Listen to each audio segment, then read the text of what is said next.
अभी अपने देखा, अपने एनआईबी अपलोड की, बिड डॉक्यूमेंट अपलोड किया, तो जैसे आपने बिड डॉक्यूमेंट अपलोड किया, एक यूपीएन नंबर यहाँ जनरेट होता है। यूपीएन नंबर आपको एनआईबी पे लिखना होता है, तब आपकी बिड आप अखबार में पब्लिश करने के लिए भेजते हैं। 16 डिजिट का एक यूपीएन नंबर है, वो आप यहाँ पे।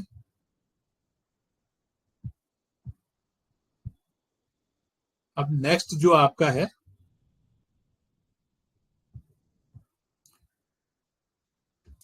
आपने एनआईबी इस पे अपलोड कर दी, बिड डॉक्यूमेंट आपने इस पे अपलोड कर दिया, यानी अब आपको कोई, अगर मान लीजिए कंपेरिजन चार्ट, यानी आपने बिड्स आपके पास में आई, बिड्स आने के बाद में आपने उसका इवोल्यूशन किया, चाहे वो बनाया, कंपेरिजन चार्ट बनाया, और उसका आपको कंपेरिजन चार्ट इस पोर्टल पे आपको अपलोड करना है।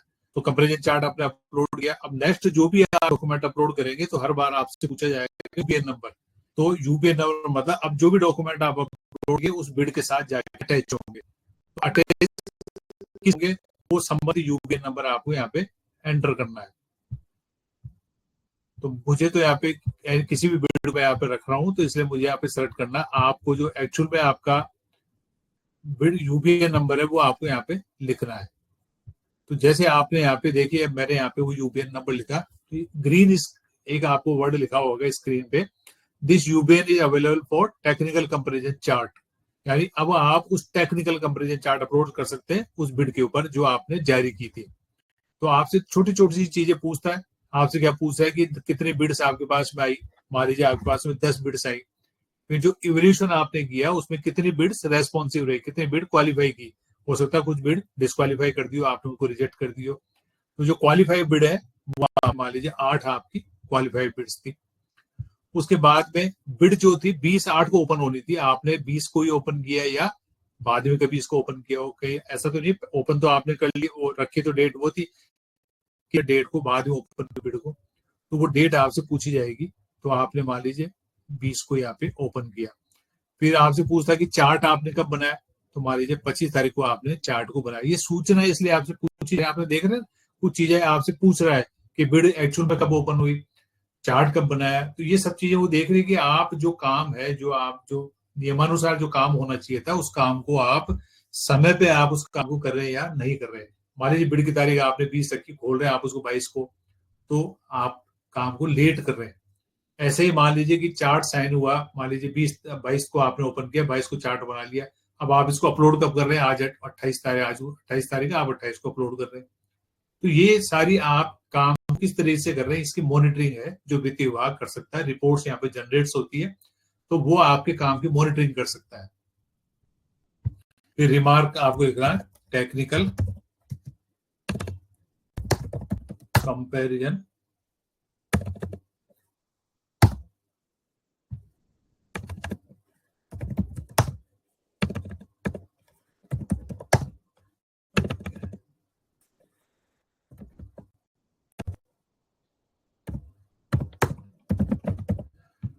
कंपैरिजन चार्ट आप इस पे अपलोड करें, उस चार्ट को आप पे अपलोड कर देंगे।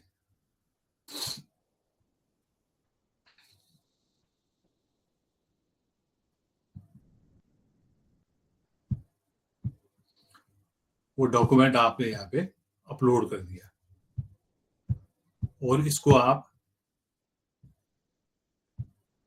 यहाँ पे सेव कर देते हैं।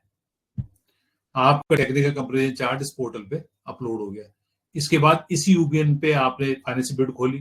फाइनेंशियल बिड खोलने के बाद में वो जो कंपैरिजन चार्ट आपने बनाया, फिर वही प्रक्रिया होगी, आपसे आपको वही कंपैरिजन चार्ट पे जाना है। कंपैरिजन चार्ट पे जाने के बाद में आपसे यूपीएन नंबर पूछा जाएगा, आपने वो यूपीएन नंबर यहाँ पे लिखा, तो वहां पे लिखा हुआ आएगा, जो ग्रीन से पहले लिखा हुआ था टेक्निकल कंपैरिजन चार्ट, वहां लिखा हुआ आएगा फाइनेंशियल कंपैरिजन चार्ट।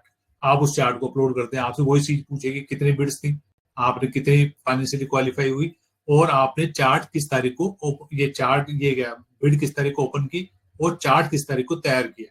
उसके बाद में आप चार्ट इसको अपलोड कर देते हैं।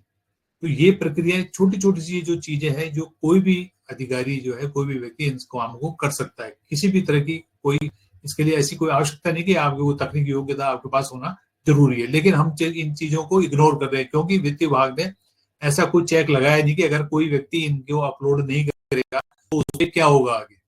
इस तरह की कोई चेक उन्होंने नहीं लगाया। तो इस कारण से आप देख रहे हैं कि लोग इस पे अपलोड नहीं कर रहे हैं, लेकिन इस पे अपलोड करना जरूरी है। छोटी छोटी एक किसी डॉक्यूमेंट को आप देख रहे हैं अपलोड करने में 1 मिनट का समय लगता है, किसी में 2 मिनट का समय लगता है, तो हम वो 1 मिनट 2 मिनट का समय भी हम उसको नहीं निकाल पा रहे इन सब चीजों को करने के लिए, जबकि ये एक्ट है। एक्ट में जो भी प्रावधान किए वो आप पे अक्षर से आपको पालना करना अनिवार्य है। उसके बावजूद भी आप देख रहे हैं 95% 23-24 साल में 90% ऐसी बिड्स थी जिसपे ये डॉक्यूमेंट अपलोड ही नहीं हुए, केवल एनआईवी बिड अपलोड हुई। तो आप अपने कार्यालय में जब भी आप जाते हैं इन सारे डॉक्यूमेंट को आप वहां पे अपलोड करें।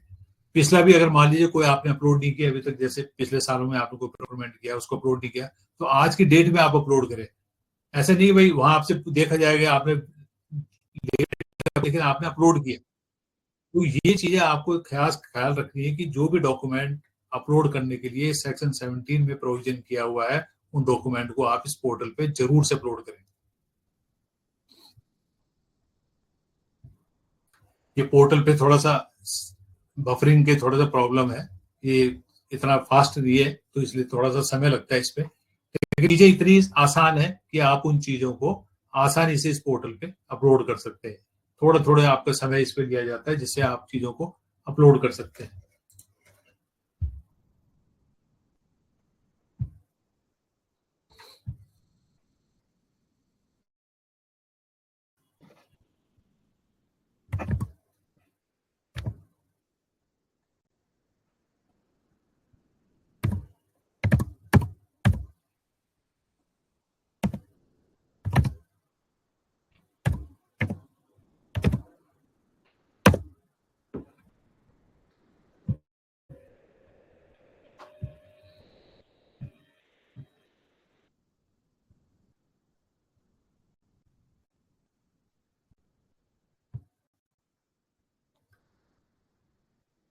स्क्रीन दिख रही है ना आप सभी को?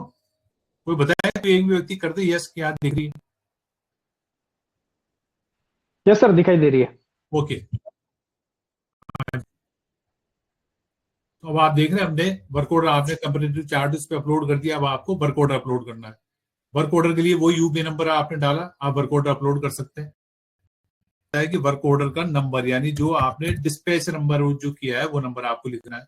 फिर अमाउंट की आपने किस अमाउंट के लिए वर्क ऑर्डर जारी किया है, यानी आपका जो कॉन्ट्रैक्ट वैल्यू है वो आपको यहाँ पे लिखनी है।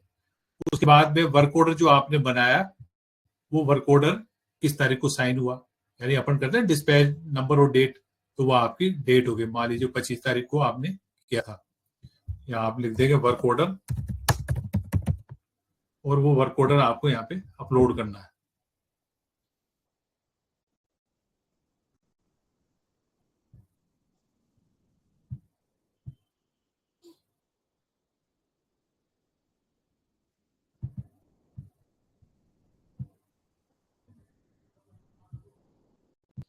वो डॉक्यूमेंट आपने यहाँ पे अपलोड किया और आपने उसको सेव कर दिया।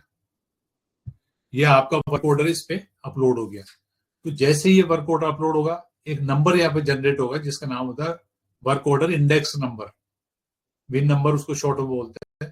हालांकि उसका फिलहाल नहीं, लेकिन उसका उपयोग वित्त विभाग को करना चाहिए। वो उपयोग क्या हो सकता है कि जैसे आपका बिल ट्रेजरी में पास होने जाएगा या जो भी आपका माध्यम है IFFS के माध्यम से होता है, पे मैनेजर होता है, आपके तो सेल्फ ट्रेजरी आपके यहाँ बिल पास होते होंगे।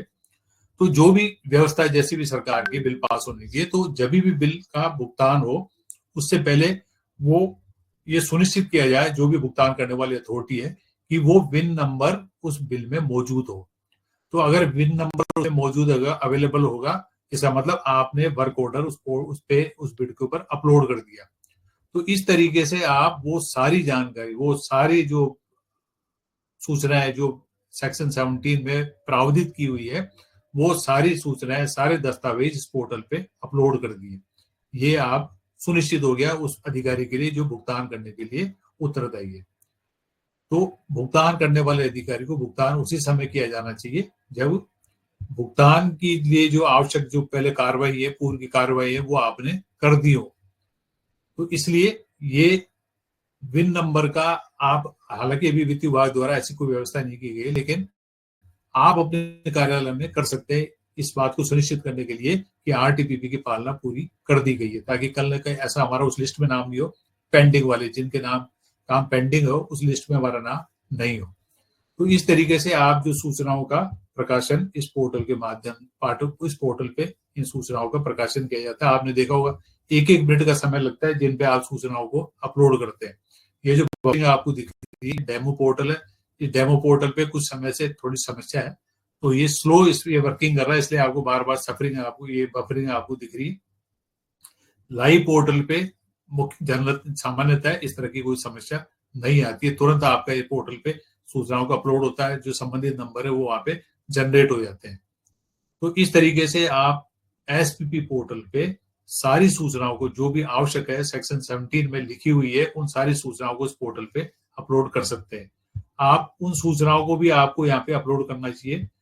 जैसे मान लीजिए आपको प्रोक्योरमेंट आपने किया और अभी हमने बात की अपील अधिकारी की, अपील की, तो अगर मान लीजिए आपकी किसी बिड पे कोई अपील हुई और अपील अधिकारी ने जो निर्णय किया है उस निर्णय को भी आपको इस पोर्टल पे अपलोड करना है। और अपलोड करने का तरीका वही है, जैसे आप अपील अपलोड करने के लिए आप जाते हैं, सबसे पहले आपसे पूछा जाएगा यूबीएन नंबर।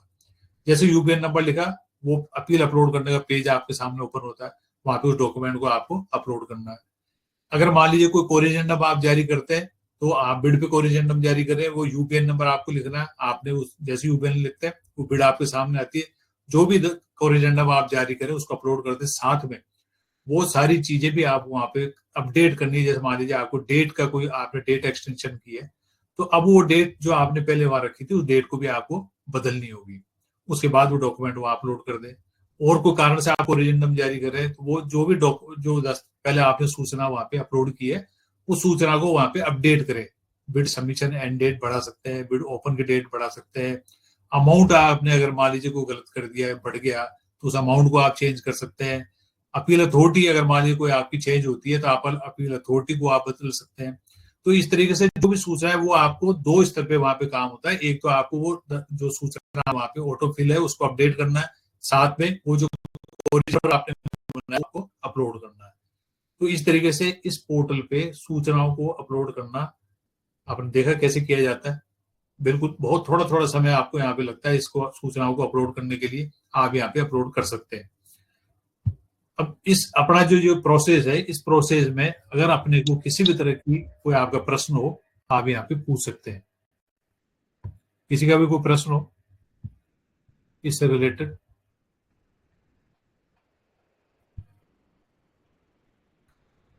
या आरटीपीपी को लेके अगर किसी तरह का कोई आपका है तो आप पूछ सकते हैं। या आप देख रहे हैं जैसे अभी इस पे स्क्रीन पे आया है, आपको दिख रहा है स्क्रीन पे कुछ नंबर सा दिख रहा है, वर्क ऑर्डर नंबर जिसकी हमने बात की थी, बिन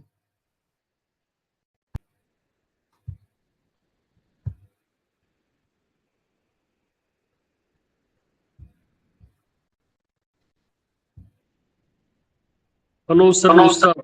नमस्कार जी। सर एक छोटा सा क्वेश्चन ये था कि आरटीपीपी एक्ट में जब अपन बिड ओपन करते हैं हाँ जी। और टेक्निकली होने के बाद में जब फाइनेंशियल बिड खोलते हैं तो सर L1 में जैसे बिलो 10% में आ जाती हैं, अपने कोऑपरेटिव में जो टेंडर होते हैं उनमें। हाँ जी। तो बिलो में जैसे एक से L1 में बिलो 10% से जिनसे जा नहीं सकती, 10% में एक से ज्यादा फर्म आ जाती है, जैसे 2 या 3। हाँ तो जी। सर उनमें सिलेक्शन का क्या पैरामीटर रहता है?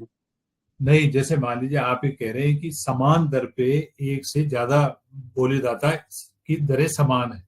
जी सर, जी सर, ये जी समझा? सर, मैं ये समझा, सही समझ रहा हूँ? जी सर, एकदम सही, यही। जी देखिए, बोली बिल डॉक्यूमेंट हम बनाते हैं, उस बिल डॉक्यूमेंट में सबसे पहले तो ये आप जो अपना होता है क्वालिफिकेशन का क्राइटेरिया, कि जी कोई जी बिड कैसे क्वालिफाई होगी उसका क्राइटेरिया अपन निश्चित करते हैं। जी जी वो तो अगर मान लीजिए इस तरह की कई बार इस तरह की समस्याएं आती है, मतलब ऐसी स्थिति आती है, समस्या तो नहीं कहेंगे, ऐसी स्थिति आ जाती है यहाँ पे जी एक से अधिक बिडर की दरें समान होती है।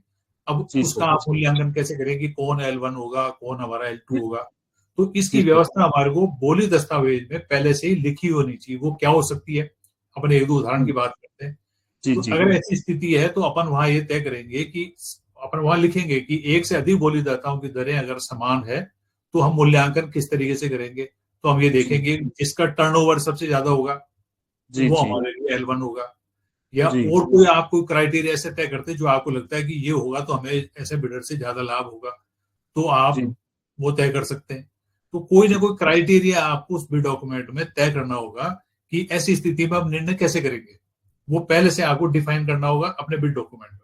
जी जी, लॉटरी का तो नहीं हो सकता ना सर, लॉटरी का तो जैसे लॉटरी का प्रावधान नियमों में है ही नहीं, आपको किसी भी नियम में लॉटरी का प्रावधान नहीं मिलेगा कि आप पर्ची निकालोगे, ऐसा कोई प्रावधान नहीं है। जी जी, प्रावधान जो है ऐसा परंपराएं हैं जी सर जैसे टर्नओवर का ले सकते हैं, उनके वर्क एक्सपीरियंस का ले सकते हैं कि जिसको वर्क एक्सपीरियंस ज्यादा होगा ले सकते हैं। जी सर, जहाँ परम नहीं हो पुरानी हो ऐसा हो सकता है। वो क्राइटेरिया अपने को स्टैंडर्ड बिड में मेंशन करना होगा। बिल्कुल, ये किसी का स्पीकर ऑन है जो आपस में कोई ऑफिस में कोई चर्चा हो रही है, कृपया वो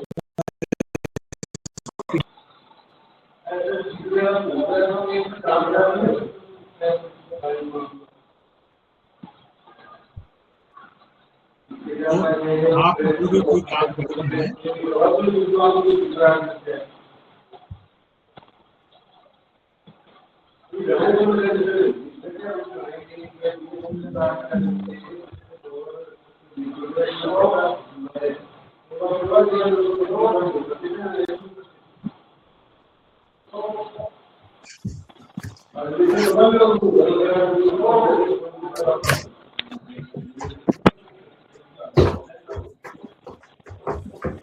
और किसी का कोई प्रश्न हो?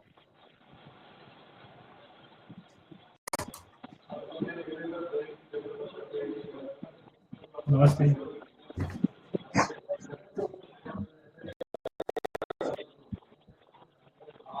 नहीं, इस पे आप ट्रेनिंग देख सकते हैं सर। ये क्या इसके लिए वित्त विभाग के लिए इस तरह की ट्रेनिंग देता हूँ मैं, इसलिए वित्त विभाग ने मेरे को अलाउ कर रखा है, तो वो वित्त विभाग से आपको लेना पड़ेगा, विभाग में वहां से आपको लेना पड़ेगा। और आप तो जो काम कर रहे स्टडी मटेरियल तो पोर्टल का कोई है ही नहीं। आपने देखा ना पोर्टल को, अगर आपने देखा हो तो पोर्टल जो ब्लैंक्स है आप देख रहे हो, फिल इन द ब्लैंक्स पे आप कर रहे हैं, मोस्टली ड्रॉप डाउन लिस्ट आपको दिख रहा है, वैसे आपको दिख रहा है। तो वो मुझे नहीं लगता कि ऐसे कोई स्टडी मटेरियल हो, पोर्टल के ऊपर ही आपको मिल जाएगा।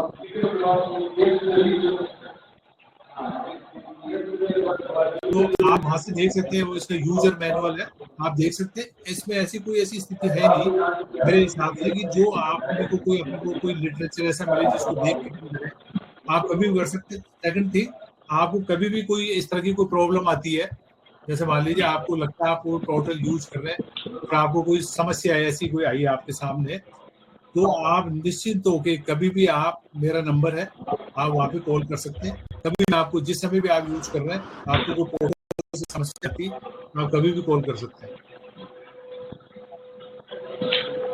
और किसी का कोई प्रश्न हो?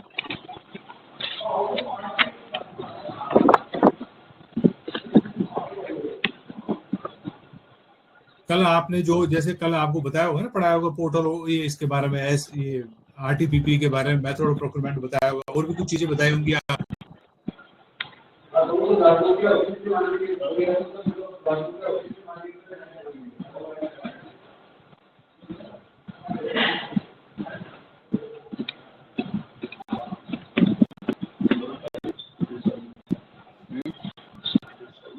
ये सर पूनिया जी हैं, कोई पूनिया जी, तो अगर मेरी आवाज पहुंची उन तक तो उनका, हाँ, बंद कर दिया उन्होंने माइक। ठीक है, थैंक यू सर। और कोई प्रश्न हो किसी का भी? हाँ जी सर, कल जो आरटीपीपी है, कल भी हमारी अच्छी खासी बात हुई थी इस पूरे इशू पे। जैसे हमने ये ट्रेनिंग इसलिए ऑर्गेनाइज की गई है क्योंकि केवीएसएस और भंडार, इनको प्रोक्योरमेंट करना है। वो प्रोक्योरमेंट के अंदर टेक्निकल चीजें हैं जो हम उसको सब्सटेंशिएट नहीं कर पा रहे हैं, हम ऑपरेट नहीं कर पा रहे हैं इन चीजों से, इसलिए ट्रेनिंग ऑर्गेनाइज की गई है, जैसा हमें समझ में आ रहा है। हाँ जी। लेकिन कल से आज के दिन में हमारे प्रॉब्लम का सोल्यूशन आज भी नहीं हुआ। मतलब एक्चुअल में हम तो ऐसा एक्सपेक्ट कर रहे थे कि आप हमको डेमो करके दिखा देंगे कि ये हमारी रिक्वायरमेंट है, आप आरटीपीपी एक्ट इंप्लीमेंट करेंगे और ऐसे कर दीजिए, तो हम सब लोगों के लिए, जो भी हमारी 60-70 केवीएसएस हैं और जो भी हमारे 30-32 भंडार हैं, उन सबका सोल्यूशन हो जाएगा। लेकिन कल भी उसका कोई सोल्यूशन नहीं निकला और आज भी मुझे कोई सोल्यूशन उसमें ऐसा नहीं दिखा दे रहा। आप ये जितनी भी बातें बता रहे हैं ये तो टेक्निकल है, लेकिन अगर हम उसमें जा ही नहीं पा रहे हैं तो कोई नहीं, मतलब इसका करेंगे क्या हम?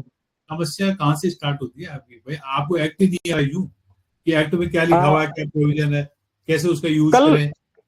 जी जी जी, तो मैं एक काम करते हैं ना सर, ये इतना टेक्निकल तो क्या, ये बहुत लीगल उस तरीके का है। हम तो एग्जाम्पल के थ्रू करते थे कि सर मेरे को ये 4 चीजें चाहिए, आप मुझे इसका प्रोसेस बता दो कि मैं कैसे इसको इसके अंदर करके हमारी जो रिक्वायरमेंट है वो हम पूरी कर लेंगे इसके अंदर ये। तो सबसे पहले सिंपली मैं पिछली बार मेरी किसी से बात हुई थी, लगभग 1.5 साल हो गया इस बात को। तो सबसे पहले अपन वहीं से शुरू करते हैं कि क्या आरटीपीपी एक्ट कोऑपरेटिव एक्ट में लगेगा या कहाँ लगेगा उसके बारे में। तो वो कहता है कि जो भी स्टेट फंडिंग है, जहां पे भी कंसोलिडेटेड फंड फ्लो करता है, तो उसकी अकाउंटेबिलिटी, ट्रांसपेरेंसी और उसकी इफेक्टिवनेस के लिए हम आरटीपीपी एक्ट को लगाते हैं। ऐसा मानते हैं इस बात को, मतलब उसके अंदर ऐसे लिखा हुआ है। और कोऑपरेटिव के अंदर भी ये चीजें इसके अंदर आ जाती है। कल भी इस पे काफी लंबी चर्चा हुई थी हमारी सर के साथ में, लेकिन वो भी लास्ट में उन्होंने कहा कि नहीं नहीं ऐसा तो हो नहीं सकता इसके अंदर। अब मैं आपको एक दूसरी चीज बताता हूँ जहां से प्रॉब्लम शुरू हुई थी। आरटीपीपी एक्ट जब लगा तो उसके अंदर एनजीओ उससे बाहर थे, उसको कभी भी नहीं रखा गया। लेकिन एनजीओ के अंदर फंडिंग होती है। बाद में एक सर्कुलर आया या बाद में इस तरीके का विवाद हुआ कि क्या एनजीओ को पब्लिक एंटिटी माना जाएगा। तो ये कहा गया कि जहां जहां पब्लिक फंड, जिस एनजीओ को गवर्नमेंट अगर फंड करती है तो वो आरटीआई एक्ट के अंदर आएंगे। इसके बाद में तो अब ये हुआ कि एक ऑर्गेनाइजेशन है एनजीओ, वो मान लीजिए 1 करोड़ रुपए तो फॉरेन फंडिंग उठा रहा है, 50 लाख रुपए उसकी व्यक्तिगत फंडिंग है और 3 लाख रुपए उसने गवर्नमेंट से उठाए। तो क्या ये उसमें आएगा? हमने किसी एफए से बात की, हम आरटीओ के एक एफए थे परिवहन विभाग के, उनसे बात की तो उन्होंने बहुत सुंदर बात कही हमसे। उन्होंने ये कहा कि ये बिल्कुल आपके इसके अंदर आएगा, लेकिन आपको वो इंफॉर्मेशन वो देनी पड़ेगी कि कंसोलिडेटेड फंड जो स्टेट गवर्नमेंट से उस एनजीओ को मिला है, वो मान लीजिए 3 लाख रुपए जहां जहां जहां जहां फ्लो किए हैं वहां वहां तक की इंफॉर्मेशन तो वो देगा, क्योंकि वो स्टेट के रूल उसके ऊपर बाइंड है। लेकिन इसके बियॉन्ड जैसे ही वो जाएगा, जैसे मान लो आपने फॉरेन इन्वेस्टमेंट जो आई तो उसका एक अलग ही पूरा रूल बना हुआ है कि फॉरेन इन्वेस्टमेंट अगर कोई लेता है, एनजीओ लेता है, तो उनको अलग तरीके से उसको डील करना है। पर्सनल अगर वो एनजीओ खुद अपने एक एफर्ट से कुछ भी लोगों से इकट्ठे कर रहा है तो उसकी इंफॉर्मेशन देने के लिए वो बाध्य नहीं है। तो इसका मतलब ये हुआ कि जहां जहां कंसोलिडेटेड फंड फ्लो कर रहा है वहां पे आरटीआई एक्ट लगेगा। ये बात मुझे समझ में आई उस दिन। अब हम बात करते हैं हमारे कोऑपरेटिव एक्ट में। तो मेरा सिंपल सा कल भी आर्ग्यूमेंट यही था कि क्या कोऑपरेटिव एक्ट के अंदर ये चीज लगती है। तो मेरा खुद का अंदर से जो जवाब है वो ये कि यस लगती है। क्यों लगती है? क्योंकि बीइंग अ गवर्नमेंट ऑर्गेनाइजेशन मैं वहां पे मुझे डेप्यूट किया गया, तो मैं गवर्नमेंट की एंटिटी हो गया, गवर्नमेंट का रिसोर्स हो गया एक तरीके से। दूसरा, गवर्नमेंट ने लैंड दी है हमको, हमारे भंडारों को, तो इसलिए भी उनकी इन्वेस्टमेंट हो गई। टाइम टू टाइम वो कुछ पैसा भी देता है। ये तो हो गई एक बात। पर अब मैं इसको कंपेयर कर रहा हूँ कल साहब के ऑफिस से। तो अपन किसी भी ऑर्गेनाइजेशन में 2 ऑपरेशंस होते हैं। एक तो ये कि मैं इसका प्रशासन चलाऊंगा कैसे, मतलब एडमिनिस्ट्रेटिव विंग। तो ऑब्वियसली कोई एडमिनिस्ट्रेशन चलाएंगे तो उसका अपना खर्चा भी होगा, उसका अपना मेंटेनेंस भी होगा, इसलिए वहां अकाउंटेंट भी होता है, आपके रिकॉर्ड भी, बुक कीपिंग भी होती है और काम भी करते हैं। तो दूसरा होता है उसका अपना एक ओन बिजनेस। तो कलेक्टर साहब मान लीजिए एक ऑर्डर निकालते हैं कि भाई इसका राशन कार्ड बनाया जाए, ये उनका बिजनेस है, ठीक है। तो मैं ये कह रहा हूं कि जब भी कलेक्टर साहब को कुर्सी खरीदनी होगी, जब भी उनको कंप्यूटर खरीदना होगा और कोई रिक्रूटमेंट करना होगा मान लो एडहॉक पे, तो वो आरटीपीपी एक्ट उस पर लगाएंगे। लेकिन अगर किसी को जमीन अलॉट करनी होगी तो क्या आरटीपीपी एक्ट उसको कुछ बोलता है? क्योंकि वो बिजनेस का पार्ट है, वो कलेक्टर साहब का बिजनेस है, तो उस पर नहीं लगेगा। तो कलेक्टर साहब के लिए एक अलग से गाइडलाइन निकली हुई है कि पटवारी, मतलब अगर आप किसी को राशन कार्ड इशू करना है तो ये 4 चेकलिस्ट है, पार्टी को इंपावर किया गया, जमीन होनी चाहिए और एक प्रोसेस उन्होंने डिराइव कर दिया, वो वहां से काम करेंगे। तो मैं ऐसे समझ रहा हूं कि प्रशासन के लिए, क्योंकि कंसोलिडेटेड फंड एंड यूज के रूप में प्रयोग होता है हमेशा, मतलब कुर्सी लाइफ खत्म हो गई, वो बात आपने रंग करवाया, खत्म हो गई बात, इसलिए आरटीपीपी एक्ट इसलिए लाएगा। तो लॉजिकल है कि आरटीपीपी एक्ट वहीं लगाया जाएगा जहां कंसोलिडेटेड फंड यूज होगा। अब अपन आ जाते हैं इसको सेम एज इट इज भंडार में ले आओ आप। तो भंडार में मैं हूं, मेरे कर्मचारी हैं, मैं टेंडर करता हूं कुछ चीजों के, मुझे कोई चीज खरीदनी है, तो ये मेरा एडमिनिस्ट्रेटिव पार्ट है। लेकिन एक मेरा बिजनेस पार्ट भी है सर, कि मुझे क्या बाहर मार्केट से कॉफी खरीदनी है, मुझे मार्केट से मैगी खरीदनी है और मुझे बाहर से गेहूं खरीदना है।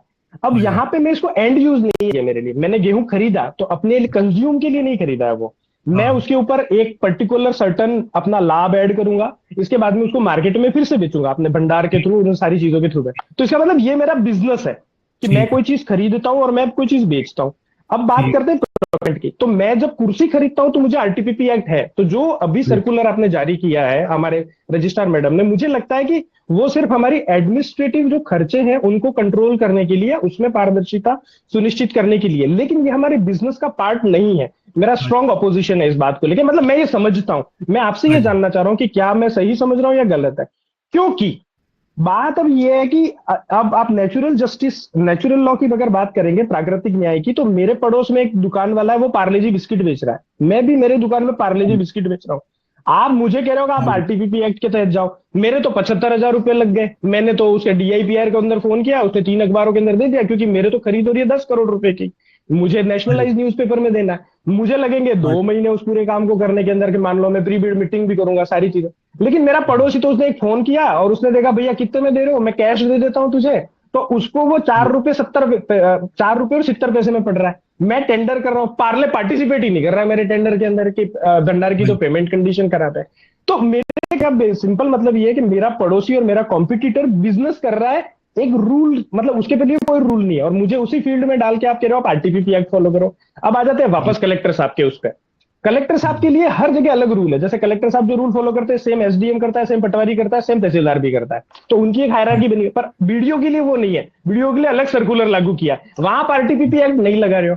अब आ जाते हैं वापस आरटीपीपी एक्ट से हमारे, हम जो इंटरेस्ट है वो सर्व नहीं हो रहे हैं। पहली चीज, आपके अंदर एक कोड ऑफ इंटेग्रिटी लिखा हुआ है कि आरटीपीपी एक्ट के अंदर कोड ऑफ इंटेग्रिटी फॉलो करनी होगी। इसका एक बेसिक मतलब सामान्य औसत बुद्धि से मैं ये समझता हूं कि मैं किसी भी ब्रांड को प्रमोट नहीं कर सकता। मैं ये नहीं लिख सकता कि मुझे टाटा का नमक चाहिए, अगर मुझे नमक लिखना है तो I will have to mention कि ये वेपराइज्ड होना चाहिए, ये वैक्यूम क्लीन्ड होना चाहिए और ये आयोडाइज्ड होना चाहिए, दैट्स इट। मैं इसके अलावा ये नहीं लिख सकता टाटा। क्यों? क्योंकि इंटेग्रिटी में अगर मैं टाटा लिखता हूं तो तुरंत निरमा कोर्ट में चैलेंज करेगा कि ये पार्शियलिटी कर रही है, टाटा का नमक ले रहे हैं। नमक तो मैं भी बनाता हूं, आप उसका लो, इसलिए हम उसको नहीं लिख सकते। ठीक है, इस कोड ऑफ इंटेग्रिटी को मेंटेन करने के लिए मैंने एक टेंडर किया जिसमें लिखा नमक। अब उसमें आ गया, न तो टाटा आया न निरमा आया, मैंने उसको उठा के अपने भंडार में रख लिया। भंडार में रखा तो मेरा कस्टमर आके बोलता है मुझे तो टाटा का नमक चाहिए, दूसरा आया वो बोलता है मुझे कैप्टन कुक का चाहिए। मुझे एक नमक की 20 वेरायटी से उसको कैसे निकालूंगा? पहले तो मेरे सामने ये एक व्यवहारिक समस्या है इसके अंदर। दूसरा, हमने कहा कि चलो इसको हम कर सकते हैं कॉम्पिटिटिव नेगोशिएशन के अंदर। कल हम उन सर से बात कर रहे थे तो उन्होंने कहा कि competitive negotiation is only applicable in condition of lack of time, मतलब अर्जेंसी के अंदर ही आप उसको एप्लीकेबल कर सकते हो। तो इस तरीके के बहुत सारे प्रैक्टिकल प्रॉब्लम है। अब एक और चीज, आरटीपीपी एक्ट के 32 ख के अंदर ये लिखा हुआ है कि आपको कुछ लोगों से विमुक्ति दी हुई है। आरटीपीपी एक्ट का अगर पालन करना हो तो कुछ विभागों को, कुछ कि अगर आप यहां से खरीद लेते हो तो आपको उसके अंदर आरटीपीपी एक्ट फॉलो करने की जरूरत नहीं, मान लिया जाएगा कि आपने आरटीपीपी एक्ट फॉलो किया। वो कौन कौन से है? आरटीपीसी, जो भी हमारे गेस्ट हाउस हैं और जो भी हमारे हॉस्टल्स है, जनजाति के जो हॉस्टल्स है, स्कूल के जो हॉस्टल है, जेल है, इनको ये विमुक्ति, उन्मुक्ति दी हुई है कि अगर आप उपभोक्ता थोक भंडार से खाद्यान्न सामग्री खरीदते हैं तो आपको आरटीपीपी एक्ट के अंदर मान लिया जाएगा, आप सीधे खरीद कर सकते हैं उनसे। दूसरा, फिर उनके नीचे ब्रैकेट में एक चीज लिखी उन्होंने ये लिखा कि होलसेल उपभोक्ता भंडार किसी भी कंपनी से सीधे माल क्रय करने चाहिए या वो उस निर्माता से सीधे खरीदने चाहिए, और इस आशय का कैश बुक आपके हर बिल के ऊपर आपको मेमो प्रस्तुत करोगा, ये उस पर लिखा हुआ है। अब ये बात तो ठीक है कि होलसेल भंडार, वहां लिख दिया आपने आरटीपीपी एक्ट के अंदर कि होलसेल विक्रेता होना चाहिए, लेकिन आरटीपीपी एक्ट के अंदर मेथड ऑफ प्रोक्योरमेंट के एक भी स्टेटमेंट के अंदर या एक भी प्रोसेस के अंदर आपने ये मेंशन नहीं किया है कि how we can become wholesaler of any company. मतलब क्या उसके लिए हमको टेंडर करना है कि भाई आप होलसेलर करेंगे? दूसरा, क्योंकि हमारे पास में एक ही प्रोडक्ट के 10 आइटम है तो मुझे तो हर प्रोडक्ट के लिए 10, जैसे मैं बिस्किट के लिए एक आदमी को नहीं कर सकता, आपके सारे मेथड किसी एक व्यक्ति पे ले जाके हमको रोक देता है। लेकिन हमें तो मुझे तो 10 तरीके के बिस्किट चाहिए, तो मुझे तो आप सिंपली ये समझाइए कि मुझे तो 10 तरीके तो बिस्किट खरीदने हैं और 10 तरीके का नमक खरीदना है, कौन से प्रोसेस के थ्रू मैं अपने अंदर या ओपन टेंडर करूं जिससे एक तो मेरी जो कॉस्ट, ऑपरेशन कॉस्ट कम हो जाए और दूसरा मैं इन सारी चीजों को खरीद पाऊं, और दूसरा मेरे पास होलसेलर बनने का क्या प्रोसेस है, आरटीपीपी एक्ट उसके ऊपर क्या कहता है। तीसरी चीज ये कि अगर कोई चीज पे अगर आरटीपीपी एक्ट साइलेंट है और अगर मैं वो काम कर लेता हूं तो क्या इसको वायलेशन माना जाएगा। और पांचवी और आखिरी चीज, बाय डिफॉल्ट सहकारी उपभोक्ता भंडार सरस, घी के और आपके तिलम संघ का जो हमारा तेल बनता है उसके हम बाय डिफॉल्ट हम उसके डिस्ट्रीब्यूटर है। अगर मैं आज की तारीख में तीलम संघ से 2200 रुपए में एक सोयाबीन तेल का डब्बा ले लेता हूं, तो आपका आरटीपीपी एक्ट उसको क्या कहेगा? हाँ जी, हो गया, आपकी बात हो गई। जी सर, जी सर। हाँ जी, अपन शुरू से स्टार्ट करते हैं। आपने क्या किया, प्रश्न भी कर लिया, आपने जवाब भी दे दिए, फिर अंत में बताया कि आपकी प्रॉब्लम क्या है। अपन शुरू से बात करते हैं। जैसा आपने कहा आरटीपीपी, आपने आरटीआई को उदाहरण दिया। आरटीआई और आरटीपीपी में फर्क है। आरटीपीपी में साफ लिखा हुआ है ये किस पे लागू होता है, ओन्ड और control by government of Rajasthan. जो भी सरकार के नियंत्रण में है या कंट्रोल में है उस पर लागू है, ओन्ड और कंट्रोल। तो आपकी जो संस्थाएं हैं जैसे कोऑपरेटिव इंस्टीट्यूशंस है, तो उनपे क्यों लागू हो रहा है कि कहीं ना कहीं उस पर सरकार का उनपे नियंत्रण है किसी न किसी रूप में। जैसे आपकी पोस्टिंग वहां पे है, तो आपकी पोस्टिंग क्यों की गई, क्यों, कहीं ना कहीं उसका नियंत्रण है, सरकार के अधीन है वो, किसी भी तरह का कोई है, तो इसलिए आरटीपीपी एक्ट लागू है। ये तो चीज क्लियर होगी। अपन मेथड्स में जाएंगे, ओपन कॉम्पिटिटिव बताया क्यों लागू होता है, आपको बताया, अपन उस पर अपन ज्यादा टिप्पणी नहीं करेंगे क्योंकि वो अपना हो चुका, अपना तो अलग सेशन है। तो ओपन कॉम्पिटिटिव कई तरीके से किया जाता है, उसके कारण है जैसे आप कोई फसल खरीदेंगे, मान लो आपको मिर्च खरीद के आप पिसवाते हैं, ऐसे मानिए एक उदाहरण के, अब आप मिर्च कैसे खरीदेंगे? तो मिर्च का, या मान लो और कोई ऐसी फसल मान लो आप दो जो मंडी में आगे बिकती है, मंडी में कोई चीज बिकती है तो उसी को रेट तो फिक्स है ही नहीं। हो सकता है आज सोमवार को गए रेट 100 रुपए किलो है, मंगलवार को गए 95 रुपए किलो आ गई, और बुधवार को गए 105 रुपए किलो हो गई। ऐसा होता है ना मंडियों में, तो रेट उसी समय क्या रेट। बिल्कुल। तो ऐसी चीजों को खरीदने के लिए ओपन कॉम्पिटिटिव नेगोशिएशन जो मेथड है वो उन चीजों को खरीदने के लिए, इमरजेंसी में तो है ही, वो इमरजेंसी में तो आप खरीदेंगे, लेकिन जिनका कोई रेट फिक्स नहीं है, कोई बाजार ऐसे जिसपे किसी तरह का कोई प्रोक्योरमेंट, अब मंडी के कुछ सामान उसके आप खरीद थोड़ी करेंगे, मंडी में जाके आपको खरीद करना पड़ेगा। तो आप ओपन कॉम्पिटिटिव नेगोशिएशन से उन चीजों को खरीद सकते हैं। अब रही दूसरी बात कि आपका जो मेन जो बिजनेस है, कि आप मान लीजिए जैसा आपने उदाहरण बताया कि 10 तरह के बिस्किट आपको खरीदने हैं, तो बिस्किट का टेंडर कैसे होगा? तो आप बिस्किट किससे खरीदते हैं? या तो आप मैन्युफैक्चरर से खरीदेंगे, जैसे पार्ले खरीदेंगे तो पार्ले की मैन्युफैक्चरर, आप उससे बिस्किट खरीदेंगे, या पार्ले का कोई डिस्ट्रीब्यूटर होगा जयपुर में, उससे आप बिस्किट खरीदेंगे, इसी तरह से आपका बिस्कुट खरीदा जाएगा। तो आप जब मान लीजिए मैन्युफैक्चरर से खरीदते हैं या डिस्ट्रीब्यूटर से खरीदते हैं, आप बताएं। हम नॉर्मली जब भी मैन्युफैक्चरर के पास में जाते हैं तो मैन्युफैक्चरर की एक कंडीशन होती है कि बल्क में खरीदिए और पेमेंट एडवांस कीजिए, जो कि हम कैपेबल नहीं है, तो हम डिस्ट्रीब्यूटर से खरीदते हैं। हाँ जी, तो वहां पे हमने तरीका अपनाया डिस्ट्रीब्यूटर। अब डिस्ट्रीब्यूटर जो होता है, वो डिस्ट्रीब्यूटर कोई सिंगल डिस्ट्रीब्यूटर होता है, जैसे मान लो आप राजस्थान के, तो वो सिंगल डिस्ट्रीब्यूटर, एक ही डिस्ट्रीब्यूटर होगा पूरे राजस्थान के लिए, कोई और ही नहीं होगा। ऐसा नहीं होता सर, हर जोन का अलग अलग होता है। हर जोन का अलग अलग है ना। जैसे मान लिया राजस्थान में 8 डिस्ट्रीब्यूटर बना दिया आपने। सर जयपुर का डिस्ट्रीब्यूटर हमें उदयपुर में माल नहीं देगा सर, उदयपुर का डिस्ट्रीब्यूटर फिक्स है, जयपुर का आपको जयपुर में सामान देगा, ये बाध्यता आपको उसी से खरीदना जरूरी है। उदयपुर में भी अलग है, बांसवाड़ा का डिस्ट्रीब्यूटर अलग है सर, तो उदयपुर का अलग है नहीं। अगर आपको जयपुर से सामान खरीदना है तो आपकी क्या बाध्यता है? आपको जयपुर का जो एक ही मात्र डिस्ट्रीब्यूटर है उसी से आपको सामान खरीदना है जी, ऐसी बाध्यता है आपके लिए। उनका एरिया ऑपरेशन बटा रहता है मैन्युफैक्चर। तो मान लो आप, इसका अर्थ ये हुआ ना, आपके पास बाध्यता हो गई कि आपको इसी से आप सामान खरीद सकते हैं, ना आपको मैन्युफैक्चर देगा और ना कोई दूसरी जगह का डिस्ट्रीब्यूटर आपको सामान देगा, आपको उसी से लेना है। जी। तो जब ऐसी स्थिति आ जाती है जब आपको सप्लाई करने वाला सोर्स सिंगल है, अब आप इस चीज को समझे, जब सोर्स आपको सप्लाई करने का सोर्स सिंगल है, तो हमारे मेथड है सिंगल सोर्स प्रोक्योरमेंट। मेथड है ना हमारा सिंगल सोर्स प्रोक्योरमेंट जी। तो आप उससे क्यों खरीदते हैं? आप ये जितनी हमने चर्चा की, आप अपनी फाइल पे लिखिए कि जयपुर में अगर मान लीजिए हमें पार्ले का बिस्किट खरीदना है, हमारे पे पहली चीज तो देखो, कुछ चीजें आप सही कह रहे हैं कि हर चीज किताब में लिखी हुई नहीं होती, हम उसका इंटरप्रिटेशन करते हैं। हर चीज लिखी हुई नहीं किताब में, कि आप ऐसे लिखा होगा कि क्रय विक्रय संघ कैसे खरीदेगा, वो आरटीपीपी में लिखा जाएगा, नहीं लिखा जाएगा।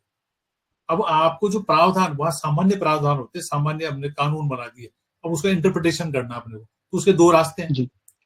सीधा रास्ता जो है, मतलब सुरक्षित और सीधा रास्ता, वो तो आपको कल बताया होगा कि आप अपना जो प्रकरण है उसको बना के वित्त विभाग से मार्गदर्शन ले। सीधा सा और सुरक्षित रास्ता तो ये है, पूरा आपका जो कोऑपरेटिव डिपार्टमेंट है उसके लिए एक व्यवस्था होगी, क्योंकि ये एक की प्रॉब्लम नहीं। मान लीजिए आपके 50 ये जो भी क्रय विक्रय संघ है 50 है राजस्थान में, तो 50 के लिए अलग अलग तरीके होगा। तो उसके लिए एक तरीका अपनाया जाए। इसके लिए क्या करेगा, आपका जो विभाग है, ये करना चाहिए आप विभाग को कि आपका विभाग है थोड़ा सा यूनिक विभाग है, वहां पे आप सामान को बेच रहे हैं, आप सही करेंगे, आप उपभोग नहीं कर रहे सामान का, वो डिपार्टमेंट में सामान का उपभोग होता है, आप उसको बेच रहे हैं, तो आपके लिए प्रावधान अलग होना चाहिए। तो लेकिन ये अलग प्रावधान क्या होगा कि आप इसके लिए कुछ मार्गदर्शन ले वित्त विभाग से, कोई गाइडलाइन आपको लेनी चाहिए कि ऐसी स्थिति में हमारे लिए किस तरह की खरीद होगी।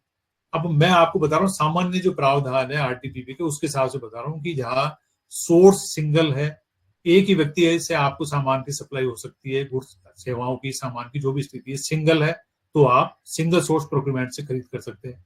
उसके लिए आपको कोई बिड प्रक्रिया की जरूरत नहीं, क्योंकि बिड हो ही नहीं सकती, बिड संभव ही नहीं। आप कह रहे हैं कि जयपुर के लिए केवल जयपुर का डिस्ट्रीब्यूटर ही सामान बेचेगा, ना मैन्युफैक्चर बेचता है ना वो बेचता है।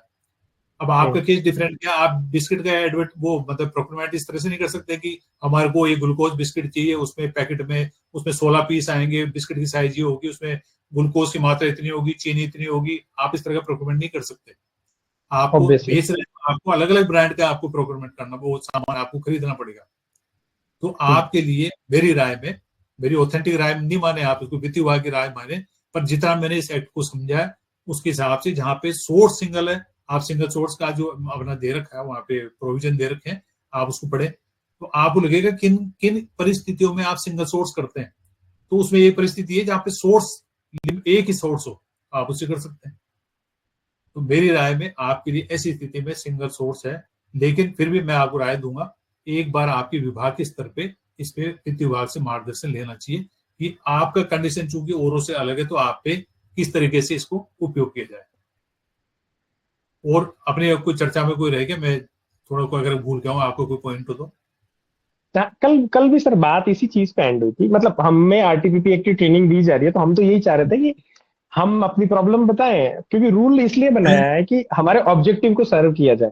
तो कल भी यही निकला था, एक्चुअली लास्ट कंक्लूजन यही निकला था कि ये तो अपने को वित्त विभाग को लिखना पड़ेगा, आपका डिपार्टमेंट लिखेगा, वहां से फिर वो जो भी एक एसओपी जारी होगी, या मान लो उसमें कोई चेंजेस हो जाए, जो लिखा है उन्होंने भंडार के लिए लिखा है वैसा ही अगर मान लो एक लाइन और जोड़ के वो कुछ लिख दे ऐसा कि ये सीधे कॉम्पिटिटिव नेगोशिएशन कर सकते हैं, ऐसा कुछ, तो वो तो चलो, हम तो आपके एंड पे ये जानना चाहते हैं ऐसा हो सकता है जैसे मेरे एंड पे तो मैं आपको बताया ना, आपके कॉम्पिटिटिव लागू नहीं हो रहा आपके, क्योंकि आप कह रहे हैं कि एक ही वो डिस्ट्रीब्यूटर है जो सामान को बेच रहा है, तो आपके पास तो ऑप्शन है ही नहीं कॉम्पिटिटिव नेगोशिएशन। जब वो बहुत सारे वेंडर एक जगह पे आके सामान बेच रहे हैं, तो मेरा एक आर्ग्यूमेंट और भी था, मेरा आर्ग्यूमेंट ये था सर कि आरटीपीपी एक्ट हमारे ऊपर कंट्रोल्ड है, तो वो तो हमने दे दिया आपको, मतलब हम आरटीपीपी एक्ट को पालना कर रहे हैं। कैसे कर रहे हैं कि जैसे मुझे कोई कुर्सी खरीदनी है, किराया देना है, या कोई भी आलपिन भी खरीदनी है मेरे ऑफिस खर्चे के लिए, तो वो मैं दे रहा हूँ। पर जैसे कलेक्टर साहब के लिए जमीन जारी करने के लिए बाकायदा एक अलग से नॉर्म्स जारी हुआ है।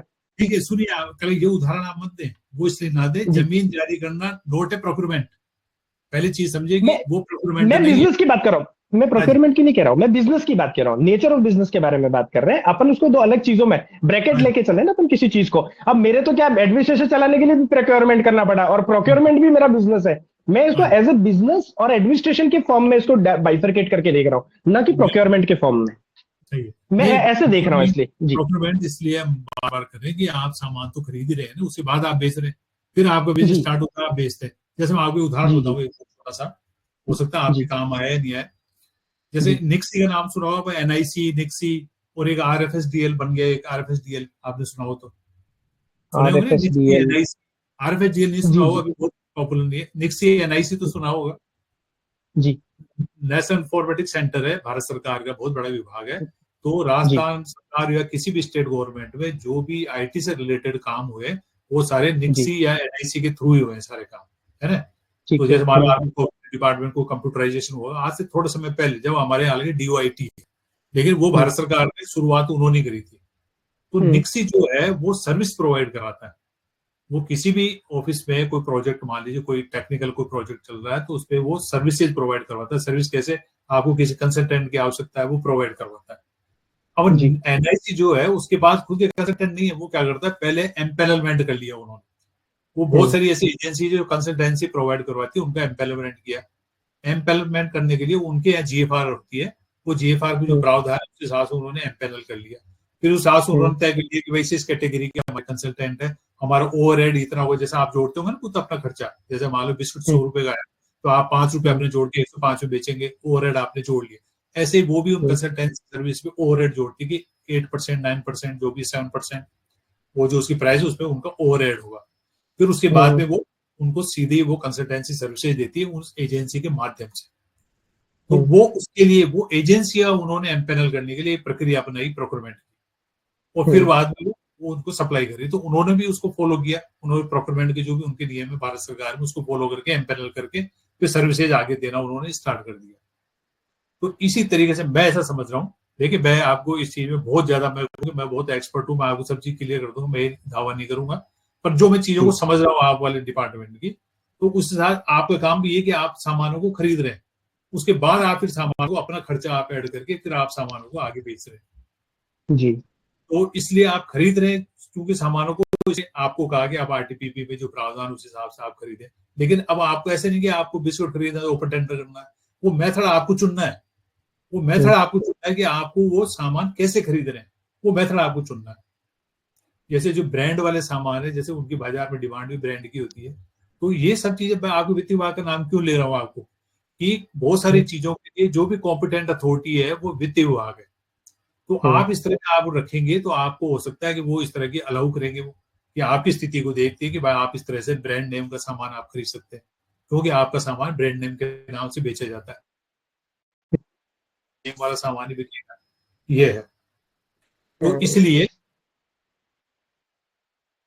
इस तरह के मेथड वो आपको वित्त विभाग की राय की जो मैं आपको कह रहा हूँ वो इसलिए आपको लेना चाहिए कि आपके लिए स्पेसिफिक हो जाए कि आपको इस तरह से आप कर सकते हैं, क्योंकि कॉम्पिटेंट वित्त विभाग है। हम या आपका एचओडी या ये कॉम्पिटेंट नहीं है, वित्त विभाग कॉम्पिटेंट है, क्योंकि आरटीपीपी उन्होंने बनाया, मतलब उसका संचालन वो कर रहे हैं। तो उसमें किसी भी तरह की कोई रिलैक्स करना है या कोई इंटरप्रिटेशन करने अधिकृत वित्त विभाग है। तो इसलिए कल भी आपको इसलिए कहा गया होगा वित्त विभाग का नाम, क्योंकि अधिकृत वित्त विभाग है। अदरवाइज आप मेथड का चुनाव करें। आपको अगर मान लो लगता है कि वित्त विभाग से क्यों पूछें, तो आप मेथड का चुनाव करें, आपकी आवश्यकता के हिसाब से, स्थिति के हिसाब से आप मेथड का चुनाव कर सकते हैं, आप उनसे खरीद सकते हैं। और जो आप रूल इसकी बात, हाँ जी जी जी प्लीज आप कंटिन्यू कीजिए। क्या है, सरकार ने कुछ एजेंसियों को नोटिफाई कर दिया कि भैया इन एजेंसियों से आप कोई सामान आप खरीदते हो, तो वो एजेंसियों से आप सामान हमने ये नोटिफाई कर दी, उसकी दरें या तो वित्त विभाग तय करता है या वित्त विभाग के माध्यम से या किस तरह से दरें वो विभाग संबंधित विभाग तय करता है। तो बाकी की जो प्रोक्योरमेंट एंटिटीज है उनसे सीधा सामान खरीद सकती है बिना किसी बिडिंग प्रक्रिया के। इसको बोलते हैं डायरेक्ट प्रोक्योरमेंट, सीधा आप उनसे खरीद कर सकते हैं। तो ऐसी स्थिति अगर मान लीजिए आपके यहाँ है तो आप सीधा खरीद कर सकते हो। वो वित्त विभाग ने उनको नोटिफाई किया जिसमें आपके कॉनफेड, इस तरह के राजफेड, इस तरह की संस्थाएं का भी नाम जुड़ा हुआ है। तो हम बाकी के जो विभाग है उनसे सीधा क्यों खरीद पाते हैं, क्योंकि सरकार ने उनको नोटिफाई कर दिया कि भाई इनसे आप बिना किसी बिडिंग प्रक्रिया के आप सामान को खरीद सकते हैं, आप सीधा खरीद कर सकते हैं। अब आप बताएं। ठीक है सर, एक आउट ऑफ क्यूरियोसिटी में एक चीज जानना चाह रहा हूँ, मतलब मैं सिर्फ आपके सामने ये बात रख रहा हूँ, जैसे बाकी जितने भी ऑर्गेनाइजेशन है जहाँ आप आरटीपीपी एक्ट लगाने की बात कर रहे हैं, अगर उनको नीचे से ऊपर की तरफ आप ले जाएंगे ना, तो वो जाके उनकी जो अल्टीमेट अथॉरिटी होती है वो अपनी सचिवालय के अंदर जाके एंड होती है। हमारे केस में क्या है कि हमारी जो मतलब अपन ये बताइए अपना प्रशासनिक विभाग के अंदर ये जाती है सारी चीजें।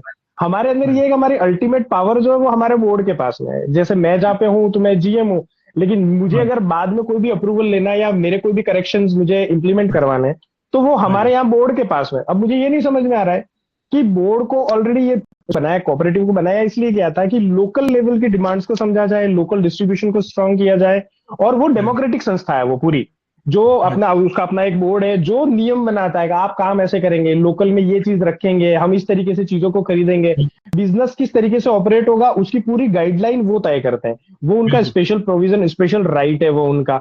अब हमारे पास में एक एडमिनिस्ट्रेटिव ऑर्डर आया तो मतलब है, तो हमने मान लिया कि इसके अंदर अपना कंट्रोल है वो सारी चीजें, लेकिन ये जब कोऑपरेटिव संस्था जब एक्ट में बनी थी, जब हमारे आर्टिकल में मूल अधिकार में लिखा हुआ हमारे पास में कोऑपरेटिव एक्ट में, तो इनके आपके राइट्स वायलेट नहीं हो रहे, ये इस कोऑपरेटिव सोसाइटी के राइट वायलेट नहीं हो रहे, वो जितना है उतना कंट्रोल करेंगे कि कौन व्यक्ति बैठेगा, कैसे ऑपरेट होगा, यहाँ तो नियम बना सकते हैं, लेकिन बिजनेस के अंदर आप कोऑपरेटिव एक्ट के उस पूरे बॉडी के जो स्पेशल राइट्स हैं वो सारे वायलेट हो रहे हैं। और हमारे पास में अल्टीमेट हमें किसी से पूछना था, हम बोर्ड को ही पूछ सकते हैं, इससे ऊपर कोई अथॉरिटी नहीं है हमारे पास में। बिल्कुल बिल्कुल सही कह रहे हैं आप। हर जगह पे जहाँ ऐसी संस्था है वहाँ पे बोर्ड होता है, गवर्निंग बॉडी होती है, जीपी आपके क्या नाम होता है उसका जो भी है, तो उसी के जी पास होती है, उसमें वित्तीय विभाग के प्रतिनिधि भी होंगे, आपके डिपार्टमेंट के प्रतिनिधि होंगे, सब तरह के लोग उसमें होते हैं। तो सर उदयपुर अजय, से बोल रहा हूँ। सर उदयपुर हाँ से जी, निवेदन कर रहा हूँ। हाँ सर जी, मेरा निवेदन है कि I am totally agreed with Jitendra Patel. और हाँ सर जी, जैसा कि 2012 में जब जैसे ही आरटीटीपी आता है, हाँ जी, तो ये सारी चीजें जो आज फेस हो रही है ना सर, हाँ प्रैक्टिकली जी, एज हाँ ए जी, इंस्टीट्यूशन ऑफ बिजनेस ऑर्गेनाइजेशन, हाँ जी, तो ये समस्या उस समय भी आई ही होगी। इसलिए 2013 में ही तत्कालीन रजिस्ट्रार महोदय पवन गोयल साहब ने एक सर्कुलर जारी किया था। हाँ और जी, अब तक हम सभी 2013 के उस सर्कुलर के आधार पर खरीद कर रहे थे ना हाँ जी, सर। और और हाँ पर जी, होता क्या कि ये अभी आया कि भाई 2013 का जो तत्कालीन सर्कुलर है, इसको जो है नन अवॉइड किया जाता है, और उसके जगह पर आरटीटीपी एक्ट होगा। और तो सीधी सी हाँ जी, बात है सर कि दूसरे हाँ जी, लोग जो खरीद कर रहे हैं वो अपने इस्तेमाल के लिए कर रहे हैं, और हम कर रहे हैं व्यापार के लिए। तो हाँ बस जी, समस्या यही आ जाती है सर। हम आपसे एग्रीड हैं, आप में कहते हैं कि सिंगल सोर्स जो प्रोक्योरमेंट कर लीजिए, जो वहाँ के डीलर हैं, ठीक है ना सर। हाँ जी, समस्या कहाँ आती है कि जैसे दूसरे जो 26 आर्टिकल जो कह रहा है कि एग्रीकल्चर प्रोसेस जो बेस्ड जितने भी उत्पाद हैं आप उनको ले हाँ सकते जी, हैं। पर उसमें समस्या हमें ये हो जाती है कि ये कोई अचानक कोई ऐसी आवश्यकता आ जाए तो उस पर किया जा सकता है। अब उसमें हाँ जी, ड्यूरेशन कितना रहेगा, तो ये सारी सब व्यवहारिक सी समस्या है। कल भी बिल्कुल, जैसे लोगों ने बात है कि तो कहा कि विभाग को आप परस्यू करें। अब तो सबसे बड़ी समस्या में ये आ रही है कि टीएडीए को तो आप बात करना चाह रहा हूँ वो ये कि हमारे जो रेट्स है वो बहुत ज्यादा फ्लक्चुएट होते हैं, पहली हाँ चीज। जी, ठीक है, हाँ जैसे जी, मान लीजिए मैंने आज कर लिया, मैंने सर सबसे ज्यादा हम्म, एक्सपीरियंस है, मतलब मैं जिन जिन लोगों को जानता हूँ हाँ जी, भंडार में, हाँ जी, कुमार सर। तो हाँ जी, मेरा ये कहना है सर कि एक महीने में मैंने किया, मेरे टोटल कॉस्ट अभी तक 75,000 रुपये आ चुकी है। अभी मैंने टेंडर किया था, मैं 75,000 रुपये आ चुकी है उसके ऊपर। मेरी तकरीबन सप्लाई होगी 50 लाख रुपए में, 4 या 5% मार्जिन जोड़ूंगा तो मेरे हाँ जी, मार्जिन वहां से श्रेड होते हैं। अब मुझे मान लीजिए रेट फ्लक्चुएट होती है, दाल आज मैं आपको दे रहा हूँ 70 रुपए में, लेकिन हाँ जी, अगले ही महीने उसकी रेट 95 रुपए होने वाली है। हाँ जी, मैं ये कॉन्ट्रैक्ट अभी गवर्नमेंट को दूंगा, मुझे अगले 2 महीने बाद फिर से कॉन्ट्रैक्ट करना है, क्योंकि मेरे हाँ पास जी, टीएडी 2 ही महीने का मेरे साथ में कॉन्ट्रैक्ट करेगा। मुझे हाँ फिर जी, से टेंडर करना है, मुझे सेम प्रोसेस वापस से फॉलो करना है। तो हाँ, अभी तक आपने जितने भी आरटीपीपी जहां पे भी लगा रहे हैं सर, वहां पे क्या होता है, साल में एक बार होता है, एक रेट कॉन्ट्रैक्ट होता है और आप सप्लाई करते हो, साल भर का कॉन्ट्रैक्ट होता है। हमारे हाँ लिए जी, तो हर 15 दिन में कुमार सर के यहाँ पे मैं देख के आया, उनके यहाँ पर्सनली प्रोसेस देख के आया हूँ। कुमार सर 2013 के सर्क्यूलर से हर 7 दिन के अंदर टेंडर कर रहे थे। अपने जो हाँ जी, इंपैनलमेंट उनका प्रोसेस था, बाकायदा पूरी प्रोसेस वीडियो रिकॉर्डिंग सब होती है सर के यहाँ पे। तो हाँ जी, अगर हम वो करने गए तो सर मेरे तो हर महीने 75,000 रुपए मेरा सब इंगेज में लग रहा है, तो ना तो मेरे पास में रिसोर्सेज बचे, मैं इसको प्रिवेल कैसे करूं, मुझे रेट भी कम देनी है। ये 75,000 रुपए हम कहाँ से एडजस्ट करेंगे हर बार, मुझे डीआईपीआर को हर बार ऐड देना है, 40,000 उनके लगते ही लगते हैं, सारे हाँ जी, प्रोसेस के अंदर उतना ही टाइम लग रहा है। अगर मैं हाँ ये जी, नहीं करता हूं तो अगेन आरटीपीपी एक्ट का वायलेशन हो जाता है, क्योंकि हाँ आप तो जी, नए सिरे से रेटें आप फ्लोट कर रहे हो, साल भर के लिए कर भी नहीं पाऊंगा मैं, क्योंकि हाँ रेटें जी, फ्लक्चुएट हो रही है सर मेरी। हाँ जी। अब आप समझे रेट कॉन्ट्रैक्ट को, समझे सर आप। रेट कॉन्ट्रैक्ट का मतलब ये नहीं है कि आज मान लो दाल 100 रुपए किलो है तो आप एक साल के लिए 100 रुपए मानेंगे, ये रेट कॉन्ट्रैक्ट नहीं है। जो भी व्यापारी रेट कॉन्ट्रैक्ट करता है, सरकार जैसे मान लीजिए बिडर से खरीदती है, एक बार आपके इंस्टीट्यूट को छोड़ते हैं, तो वो 100 रुपए किलो अगर मान लीजिए कोई दाल है, तो वो 100 रुपए किलो का भाव नहीं लेगा एक साल के लिए। वो उसको एक अंदाज होगा, जैसे आप इस बिजनेस को कर रहे हैं तो आपको एक अंदाज है ना कि एक साल में दाल कहाँ तक पहुंच सकती है। ऐसा नहीं एग्जैक्ट आप जी आकलन कर ही लेंगे, पहुंच सकती है। जी तो आप सौ जी रुपए किलो में नहीं बेचोगे, रेट कॉन्ट्रैक्ट 100 रुपए किलो में करेंगे तो आप कर ही नहीं पाएंगे, वो रेट जी कॉन्ट्रैक्ट हो ही नहीं सकता। तो आपको जी कहीं ना कहीं एक वो मार्जिन आपको ऐसे जोड़ना पड़ेगा कि एवरेज प्राइस कि आज हो सकता है कि 10 रुपए किलो हो और कल मान लो 11 रुपए किलो हो जाएगी, तो आप 10.5 का रखेंगे तो आपका अभी आधा मतलब 50 पैसे ज्यादा मिल रहे हैं और वो 50 पैसे अपने कंपनसेट हो जाएंगे। एग्जैक्टली। तो यहां से फिर प्रैक्टिकल प्रॉब्लम शुरू होती है सर, बिल्कुल यहां से बिल्कुल, फिर हमारी अखबार के अंदर छीछा लेदर शुरू होती है सर। जैसे मैंने आज, आप मान लीजिए 150 रुपए जाने वाली, मुझे पता है रेट मेरी 75 से 150 में ऑसिलेट करेगी, हाँ मैं जी, 125 का रेट लेके चलता हूँ, क्योंकि मैं जिससे भी लूंगा वो भी तो अपना 2 महीने पैसे फंसाएगा, तो वो इतनी रेट देगा। हाँ जैसे जी, ही मैं 125 डालूंगा, अखबार के अंदर दूसरे दिन खबर आएगी कि हाँ जी, एक अंधी लूट चल रही है, मार्केट रेट 75 रुपए है और 125 रुपए दाल का रेट आया है, और इन्होंने मिलीभगत करके, ऑफिसर्स ने मिलीभगत करके पूरे टीएडी डिपार्टमेंट को लूट लिया। आप सारी खुर्कियां पढ़ लीजिए पिछले 1 साल की। अब 1 मिनट मेरी बात सुनिए, मैं रोक रहा हूँ आपको यही कि आप रेट कॉन्ट्रैक्ट क्यों करते हैं। आपको आपकी जो संस्था है उनसे अगर कोई सामान खरीदता है तो उसके लिए क्या है कि वो सीधे खरीद कर सकती है। तो जब सीधे खरीद करेगी तो वो रेट कॉन्ट्रैक्ट क्यों करेगी आपसे, क्यों करती है आपसे रेट कॉन्ट्रैक्ट। सीधे खरीदे ना, जिस दिन जाएंगे जो भाव होगा आप उसको दे देंगे। रेट कॉन्ट्रैक्ट तो हम कर रहे हैं ना ऐसे व्यक्ति से जिससे हम बार बार नहीं खरीद सकते, बार बार उसके हम टेंडर नहीं कर सकते, इसलिए आपके अगर खरीदता है आपकी तो टेंडर प्रक्रिया है ही नहीं, तो आपसे रेट कॉन्ट्रैक्ट क्यों? ये व्यवस्था आपके होनी नहीं चाहिए। रेट कॉन्ट्रैक्ट क्यों है आपके यहाँ पे? आपके तो जैसे आए वो थैला लाएगा, सामान लेके चला जाएगा। ऐसे काम नहीं कर रही है ना चीजें, सर बताएंगे आपको, सर कुमार सर। तो होता नहीं है सर, बिकॉज ऑफ टीएडीए हमें भेजता है कि हमें मान लो कि हमें जैसे टूथब्रश चाहिए है ना, टूथपेस्ट चाहिए, तो हम उनको सर सिबा का, क्लोजअप, कॉलगेट, एंकर सबकी रेट्स देंगे। फिर उनकी कलेक्टर साहब की अध्यक्षता में कमेटी बैठती है, वो फिर तय करती है इनको कौन सा तो कॉलगेट देना है। साबुन में लक्स जाएगा, सुप्रिया जाएगा, लाइफ जाएगा, डिटॉल जाएगा, वाटर, हमारे पास जो भी अवेलेबल है हम उनको देंगे। फिर फाइन, हम अपनी तरफ से कोई नहीं कह सकते कि हम पर्टिकुलर ये देंगे। समस्या फिर ये है ना सर, सबसे बड़ी प्रॉब्लम तो ये है। नहीं, वो देखो अलग चीज होगी। मैं जो कह रहा हूँ ना, कोई भी डिपार्टमेंट है या कोई भी कार्यालय है आपसे रेट कॉन्ट्रैक्ट कर ही नहीं सकता। क्यों नहीं कर सकता? कि आपसे जो भी सामान खरीदेगा वो बिना